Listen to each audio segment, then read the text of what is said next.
Freaky fun for everyone. Sold Leonardo, the katana blade. Attack the evil Inhumanoid, forcing him back into the earth. Hey, the name's Boglins. You sold separately. We battle our human and skeletal each sold separately. You put them out together. Turn them into the light, and they change into even more powerful. Battle against Lion-O and the new Thundercat ally.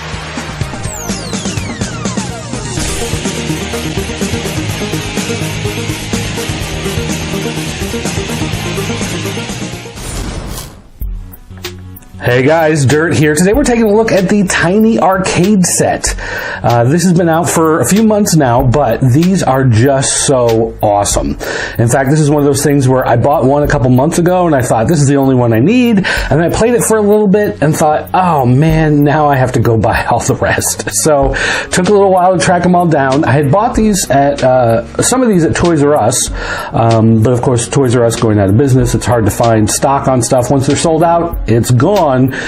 So this was, I had to, search around. I took a trip to Chicago, and it gave me the opportunity to stop at a bunch of Toys R Us's on the way and get the last one I needed to complete my set. But you can see here, we've got Galaxian, Ms. Pac-Man, Pac-Man, and Space Invaders. A nice set of early arcade classics. Now, you can see they just come in these clear plastic boxes. You can see the arcade machine inside, and it looks like a full arcade machine. You can see that these are part of the world's smallest line. They make world's smallest G.I. Joe, Yo-Yo, Rubik's Cube, Barbies, Hot Wheels, whatever, and this is part of that whole fun. The smallest fully functional arcade cabinet, joystick and button controls. Original gameplay, it says, includes a game. 3 AAA batteries actually come inside, keychain, and instructions. And yes, if you turn to the back, you can see there's actually a keychain. This one's fallen out of that plastic, but there it is. There's also a power switch down here, which lets you switch it from demo to full play mode. And if I turn it on real quick, you can see that there's actually a screen on the inside, and it is running a demo mode, an attract mode, is what they would call it back in the arcade days, to try to get people to walk over and play it. Let's see if I can zoom in and keep this in focus. Well, here, we'll do it, on all these actually when we get them out of the case. But you can see that it's actually running full video. So it is not just... and there's even a little bit of sound. So we'll make sure we try to get all that. But nonetheless, these things are incredible. They all come in basically the same type of package. So keeping that in mind, let's go ahead and we'll start with, I think, Space Invaders, then Pac-Man, Ms. Pac-Man, and then Galaxian. And we'll do them in that order. Alright, so here is Space Invaders. I wasn't going to go ahead and just pop it open, but I wanted to point out something first I just noticed. If you look at the side of the box, you can see that it's actually at an angle here. Now, that's something they didn't need to do. If you look on the inside, there's nothing up there. In fact, the arcade machine itself just stops right here. This is all dead space, but they gave it that little bit of a lean there so that it'll actually more better emulate the shape of an arcade cabinet. Cabinet always is a little taller in front, curves in the back.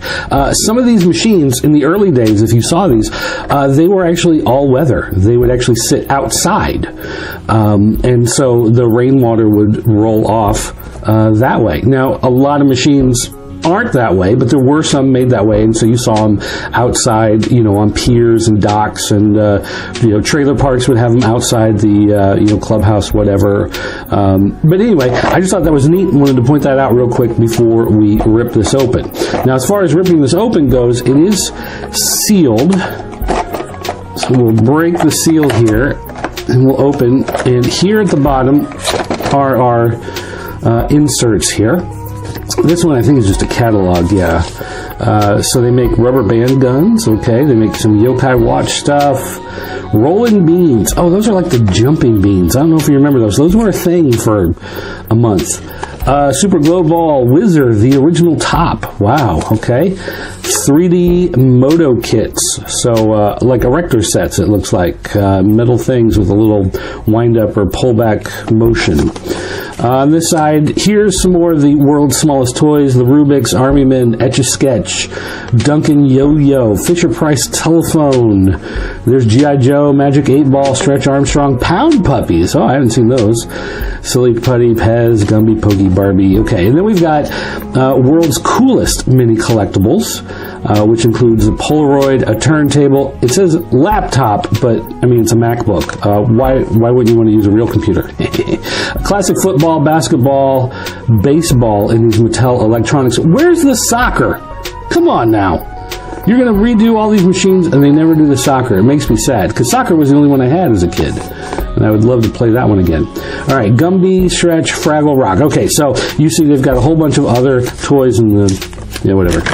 And then we've got our tiny arcade instructions. And it's just pretty basic, plain on-off button. Start a game by pressing this button. If there's no activity for 20 seconds, it goes into sleep mode. Okay. And you do have to remove a screw for the batteries. Why do they keep doing that? I don't understand. I hate that.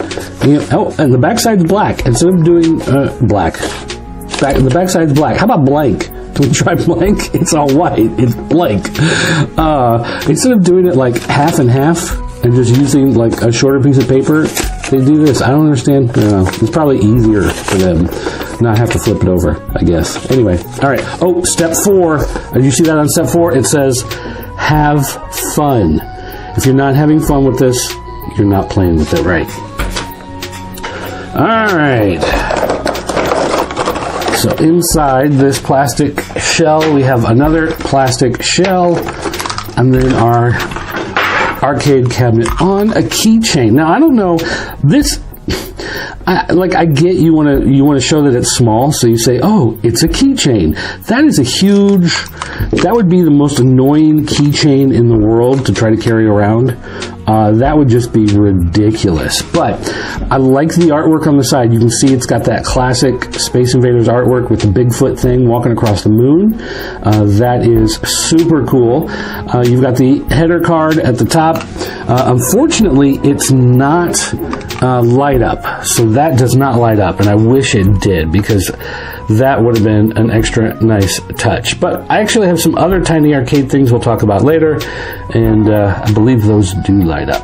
All right, so you can see we've got the artwork here. We've got some artwork on the bottom, although they didn't put the little coin return thing. Same artwork on the back. And then back here, just there's where you got to unscrew to put in your batteries, because they always put screws because they hate you. All right, so switch this.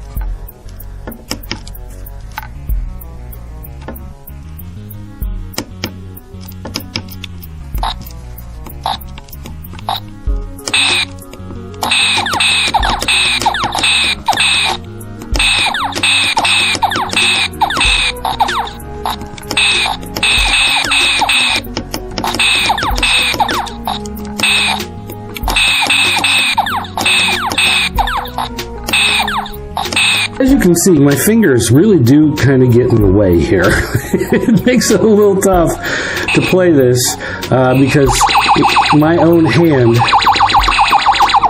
is obscuring my ability to see these guys to shoot them, which really makes it tough to get through here. But it is, like it says, it's fully functional. You've got even emulating the classic style where the bottom was just an overlay, a green overlay on top of white graphics. And so they've done the job of putting that green stripe on the bottom to cover up you and to cover up your little shields there. The sounds are good. I'm not sure, like, if this is an arcade ROM. This doesn't appear to be like the Nintendo ROM, like in some of those other arcade machines that are out, the arcade classics. This one actually appears to be some type of actual arcade ROM. Now you can see it says 1978-2017, so this actually came out last year. But still, I'm going to turn this off because that's loud. But for being a fully functional arcade machine, this thing works really fantastically. If I wasn't trying to film it, I would be holding it probably in a different way. So it is possible for me to use it, and then my eyes are further up. The camera is more straight on. I'm actually sitting up higher, and I can actually play it a little bit better if I'm aiming it, directly towards my face, as opposed to, trying to get it all on the camera. But still, that is an awesome experience. That is really cool. All right, let's take a look at another one. All right, now first of all, I was totally wrong about something, and I will apologize to Taito, the Space Invaders people, and whatever company this is, SI Toys, Super Impulse, for not acknowledging the fact that these are the ones that light up. When I go to turn it on, you can actually see it does light up. And in fact, I didn't notice it so much on that one because I was too busy playing with it. I was in awe of the screen, but you can see that it does light up there on the top. So this header does light up. Again, you can see there's artwork. Not exactly, again, the coin returns would have been down here. And so I'm not sure that was on the machines. But I mean, that is that classic style. I've always wondered how that was supposed to be Pac-Man. But nonetheless, there it is. And you see, you've got the full board on there. It's not like it's just showing you a tiny bit, and it's doing the attract mode.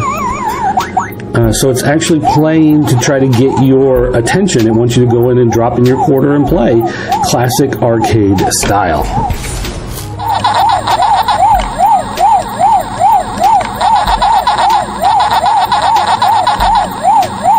Well,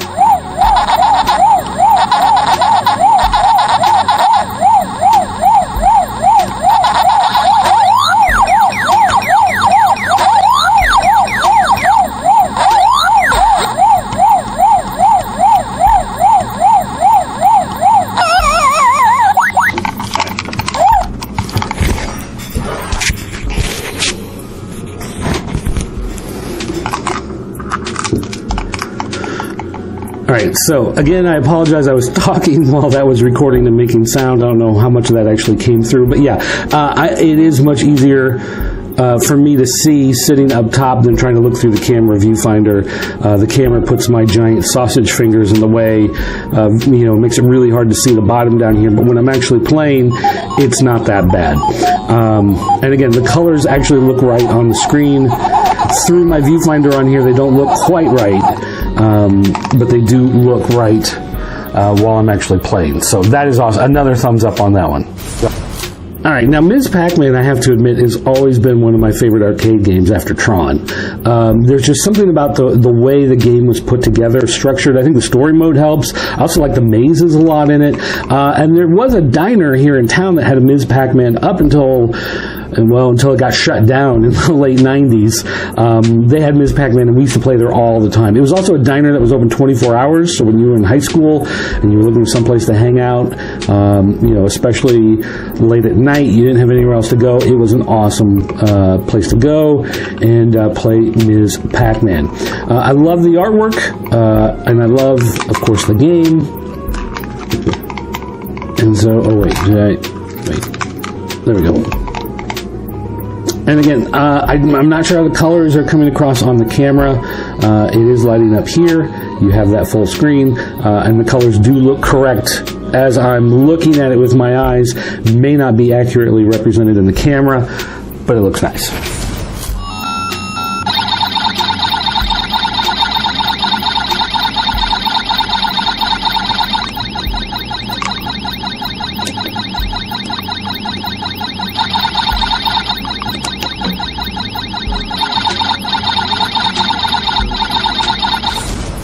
And our final one here is Galaxian. And again, lights up at the top.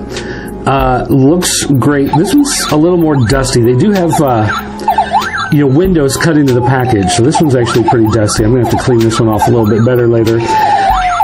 But again, you can see full color, everything's fully represented. You've got the attract mode, running all the stuff on the screen, even playing there for a second to try to get you. The only thing, of course, is the giant copyright down at the bottom. That looks to be a little different. But yes, so let's play this for a minute.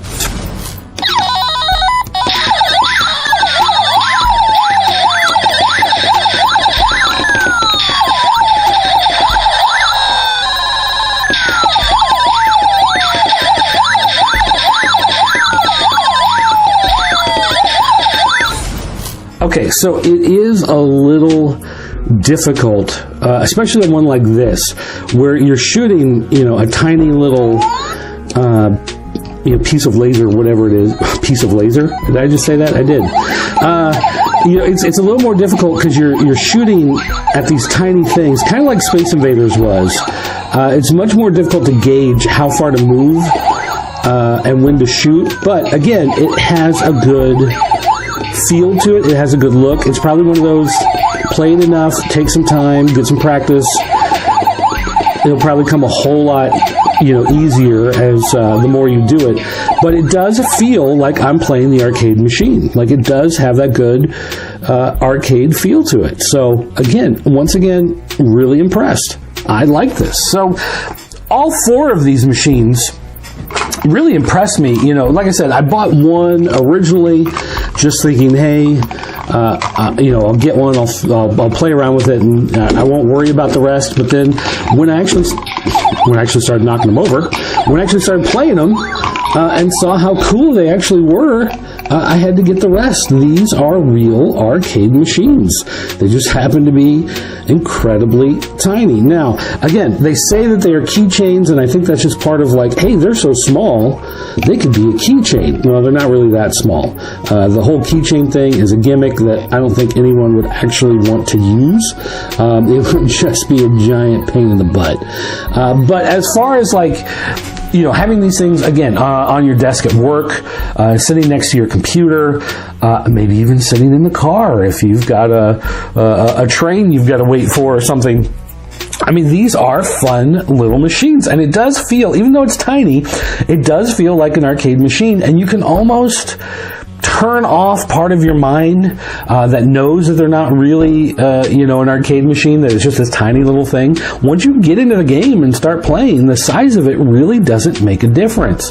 Now, the graphics on some of them are a little, choppy, like in Ms. Pac-Man, or Galaxian. Some of the text is kind of hard to read on the screen because they've tried to crunch it so small onto that screen. But for the most part, these things are awesome. These are the types of things that I'll be having on my shelves next to my computers. I will be playing them from time to time. I love just the idea of the arcade feel. Even if these weren't playable, they'd be awesome collectibles to have sitting there. But the fact that you actually can press a button and start playing makes them all that much more awesome. So, total thumbs up, 2 thumbs up from this guy. Thanks for watching, guys. I'll see you next time.